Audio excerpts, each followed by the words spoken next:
And yes, it's on postcards, but from here, you can see all 7 spikes on her crown. Those are for the 7 seas and the 7 continents. If you look at her crown, you can see there are windows. There are 25 windows, and those are for the 25 precious gemstones in the world, like diamonds, rubies, and sapphires. Now, I mentioned she was made of pieces. If you look at the front of her gown, you can see seams in between those pieces. And she is made in a method called repoussé. It is a lost art. It started with a quarter-size hand-carved plaster of Paris piece of whatever it was that you wanted the final piece to look like. Then they mathematically increased that to a full-size hand-carved plaster of Paris piece. Once they had that exactly like they wanted it, they made a wooden mold opposite of it, and then they brought in the copper. Most of the copper for this statue is from Norway, and it took, they would basically take these sheets, they would heat them up, they would hammer them into the wooden molds.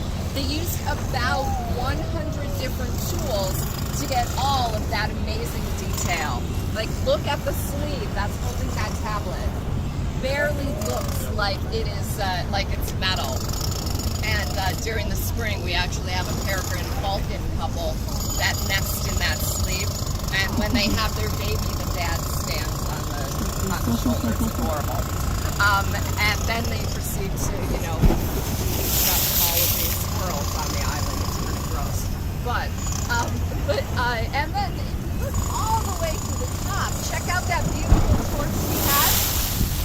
That torch is her second torch. She got that for her 100th anniversary in 1986. She was closed for almost 2 years.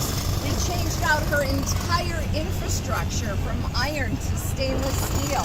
She was actually rusting inside. They took off every piece, they x-rayed it, they cleaned it, and they did any repairs that needed to be done. Then they reattached them with brand new rivets to the brand new infrastructure. They put a museum in that pedestal, which in 2019 moved out here, and it's much nicer and roomier. And they gave her that brand new torch.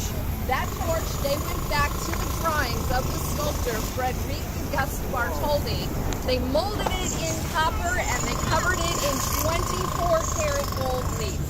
Only about 6 ounces, so it's not breaking any banks, but it's a nice chunk of change, and all of the money, people like us, if you were around in 86, you may remember the Save the Statue campaign. Now all of that is sitting like granite. If you look at the bottom, you're going to see a whole bunch of round